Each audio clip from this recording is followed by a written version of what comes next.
Okay, so now we're going to do some of the ceiling textures, which is really easy to do, but I was running out of time in that video, so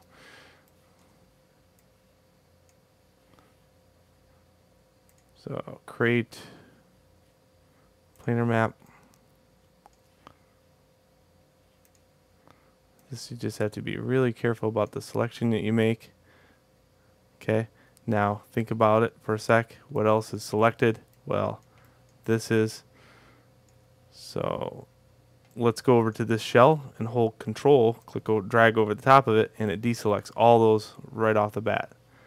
So start utilizing your shells. Shells are very easy to make selections and not make selections. So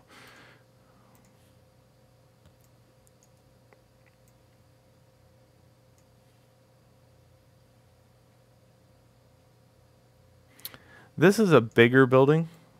The bigger building, I'm going to actually take the UVs here and kind of make them the standard for the rest of the ceiling. So here,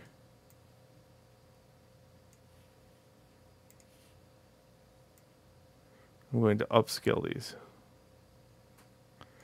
Now I know for a fact that the ceilings are going to be different from the walls. So I'm not really worried about unification of the walls to ceilings.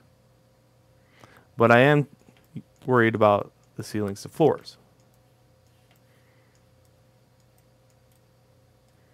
So now I got this really nice unified look in Xeri. Look at this.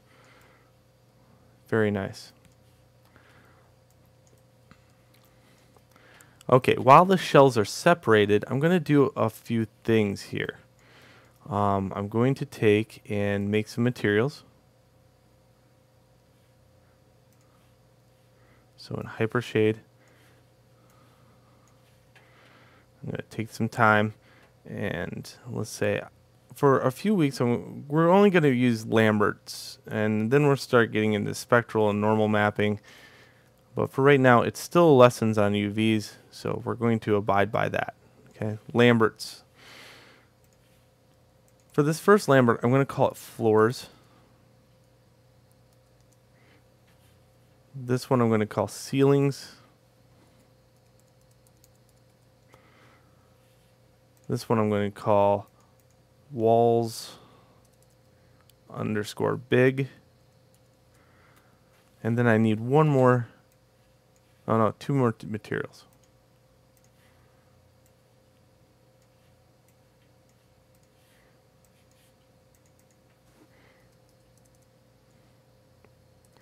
Walls underscore, we'll call this roof building.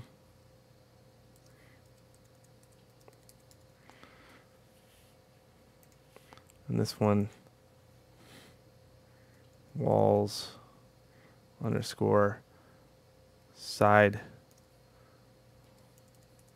This naming convention, I can't mention it enough that you should come out with a really good naming convention. Think about what happens if you model a city, right? Think about that. Okay, walls, main building. Okay, now this is going to be really hard for me to kind of show you on the video. So what I'm going to do is I'm going to do an extra step here, and certainly this is a good step to take also, is I'm going to make these different colors. Okay, especially for just the visuals of things.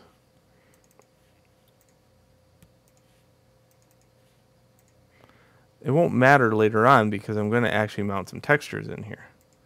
But for right now, I think this will help get your mind wrapped around this.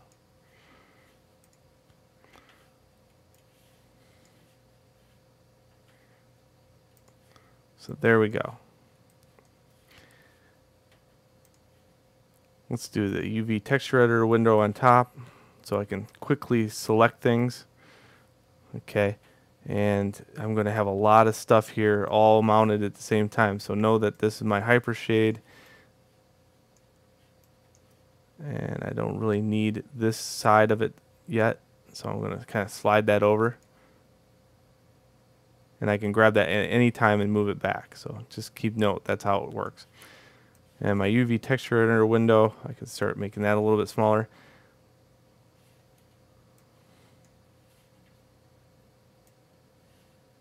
Now sometimes I mount these into separate panes, but I really do like the ability to kind of move them around. Okay, so what happens here? I got UVs, right? And these UVs right here, they're two separate shells. This shell is going to be the outbuilding. So in here,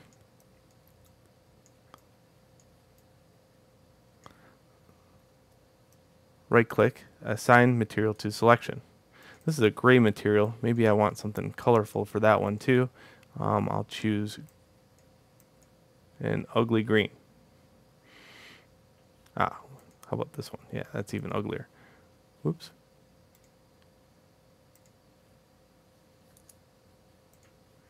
Good. Okay, so there's that one. Also,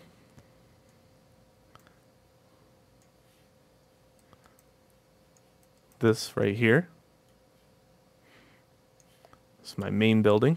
So I'm just going to right click, assign material to selection. There's my main building. And you can quickly see, you know, my methods and philosophies. If you grab these, you should have no problem assigning textures. Now that stands true for the buildings.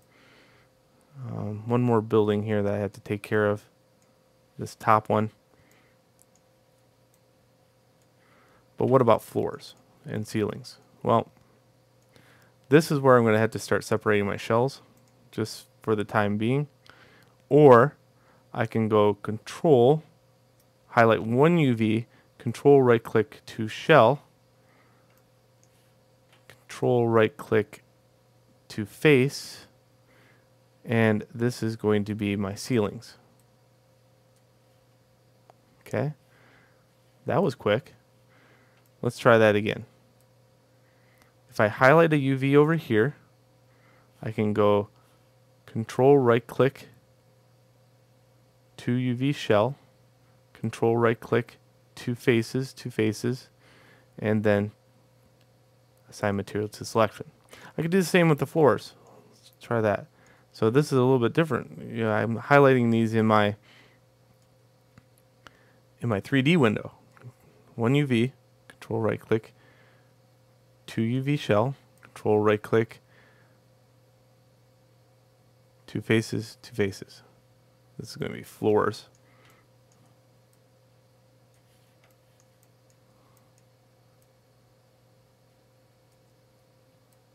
To UV shell, two faces, and there we go.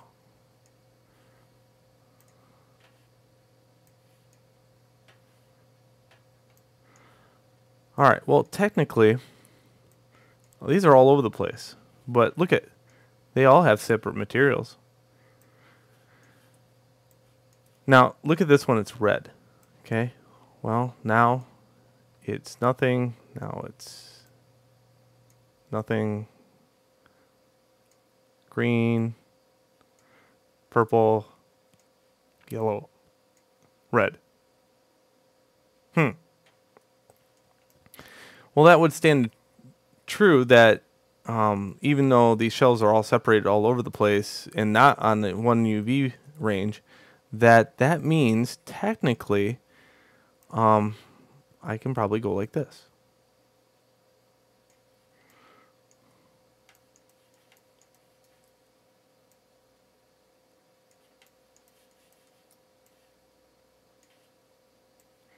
And like this.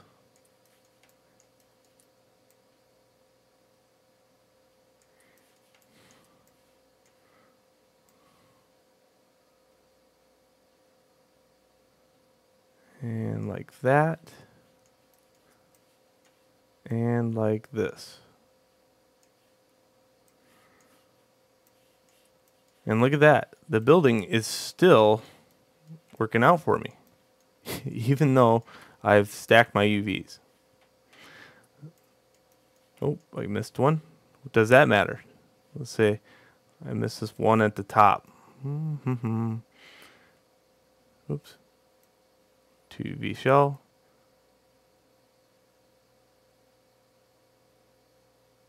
Two faces, two faces.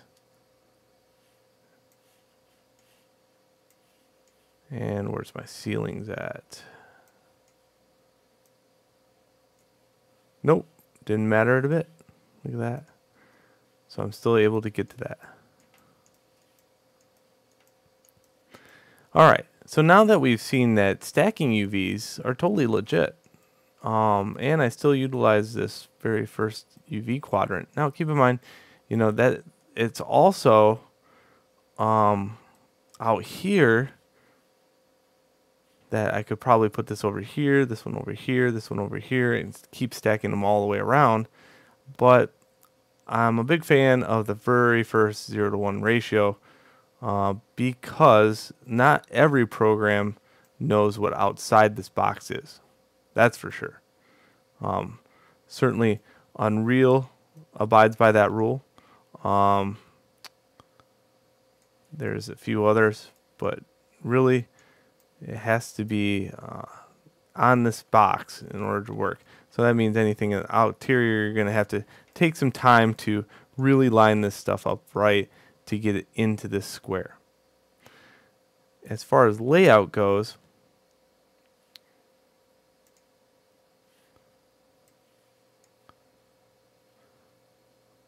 let's go none, scale none,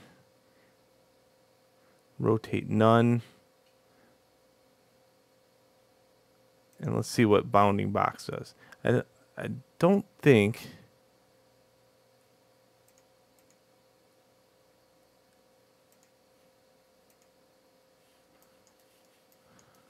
no. There is not an option that I know of that will